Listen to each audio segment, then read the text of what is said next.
Good day sa ating lahat mga kaibigan. Andito na naman tayo sa ating Mercado Official na channel po.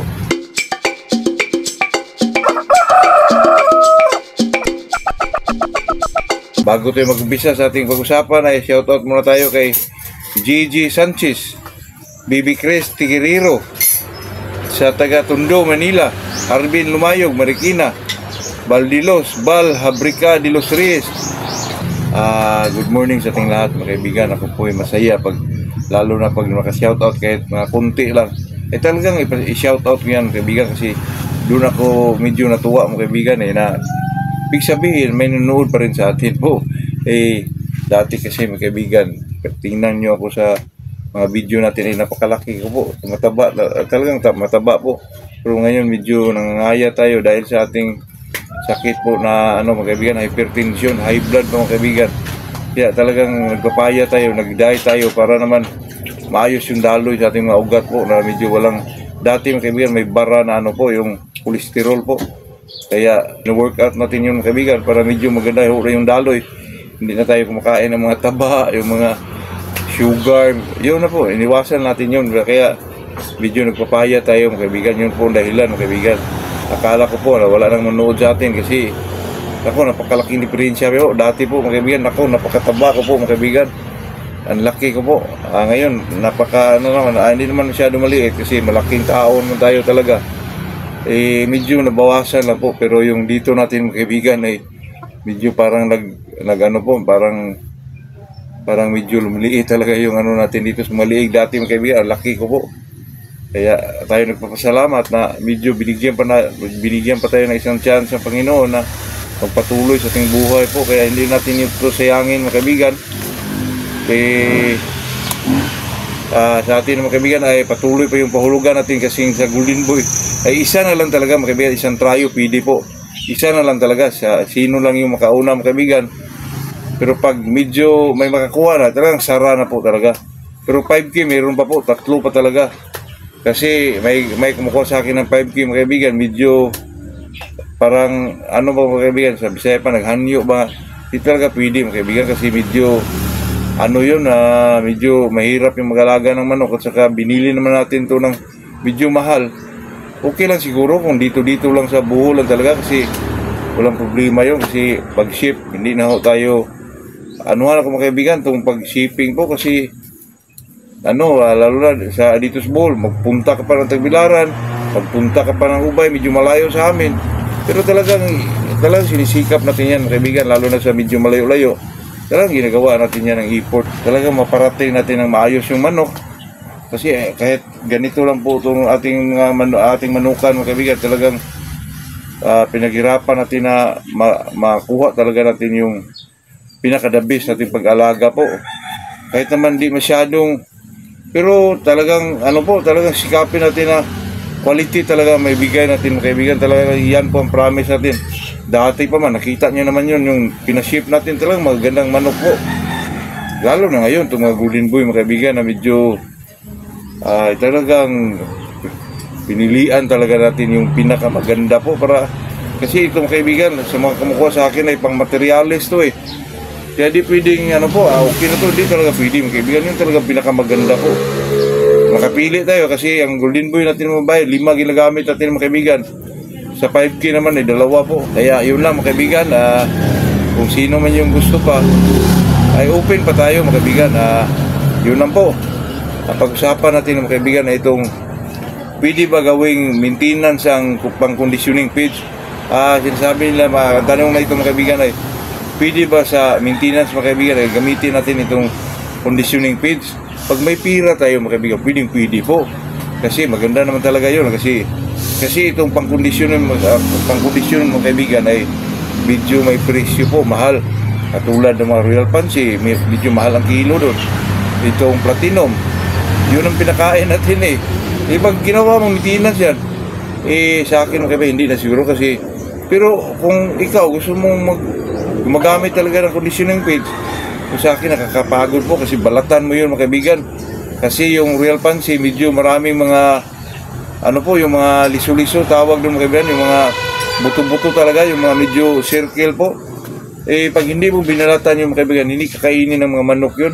Talaga itira lang sa pakainan nila. Kasi medyo isok mo pa yan, balatan mo, medyo nakakapagod po. Pero pag kursunada ka, mas maganda po kasi maganda na yung katawan ng manok. Medyo kasi pag pinakain mo ng conditioning feeds yung manok mo, mga kaibigan, talagang bumibilog yung manok bumibilog yung katawan ng manok, gumagaan, at saka may superb na cutting talaga, mga kaibigan, totoo yan. Pero nakakapagod lang pag yan ang ginagamit mo kasi magbalat kay i-soak mo ng 4 hours, mga kaibigan, bago mo balatan. Tapos haluin mo sa platinum po.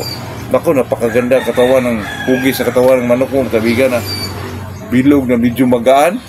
Nako, super mga palo, pero nakakapagod kasi ginawa mong maintenance eh. Kung sa akin dyan, mga kaibigan, gusto ko po na yung mga medyo murahin na pagkain lang, katulad ng mga Inirton, yung mga maintenance lang, pwede nga Crackorn at saka PDP, yun ang pagkain mo. Pag ang manok mo dyan, mga kaibigan, makakain ng mga pellets katulad ng mga Inirton, medyo bumubulto talaga yung katawan ng manok. Medyo may mga taba pa yan kasi lalo na pag may Crackorn, may pellets, medyo lumalabas talaga yan, mga kaibigan. Pero pag mag-conditioning ka na, pasok mo na itong conditioning page, doon na, mga kaibigan, doon ka na mag-slash sa mga taba na ang itira mo dyan, mga kaibigan, yung muscle na talaga. Yun ang tinatawag, mga kaibigan, na muscle na, gumagaan, bumubula na yung manok mo, bumubulto na yung katawan, gumagaan na isang manok. Yun, sinabayan mo pa ng daily exercises nila, ay talagang medyo super na yung manok mo dyan, mga kaibigan. Pero pag ang tanong kasi, mga kaibigan, pwede ba gawing maintenance? Pwede po, pero sa part ko hindi na kasi nakakapagod, mga kaibigan. Pero pag gusto mo talaga gawin mo, gawin mo. Mas maganda yun, mga kaibigan, kasi medyo mahal lang, pero may pira ka, pwede po, kasi hindi ka na pagdating sa araw ng mag 21 days ka na, mga kaibigan, wala ka nang masyado po i-slash, mga kaibigan, kasi bulto ng katawan ng isang manok. Ang sayo na lang dyan, training na lang, pagbigay ng mga vitamins, yun na lang. Mas madali na, mga kaibigan. Rotation, bangga, mga catchcock, yun na, mga kaibigan, hindi na nakakapagod. Pero sa akin, gusto ko talaga na sila sa mga maintenance fields lang, para pagdating ng conditioning, mga kaibigan, makikita mo talaga na in-slash mo yung mga taba ng isang manok na medyo muscle na lang talaga ang matira. Makikita ka talaga ng tunay na palo po. Pero pag ginawa mo talagang maintenance, pwede po, depende na lang sa atin yun, mga kaibigan. Sa akin po, medyo wala tayong pira, medyo mag-ekonomiya tayo dyan, mga kaibigan. Pang maintenance na talaga ng natural po.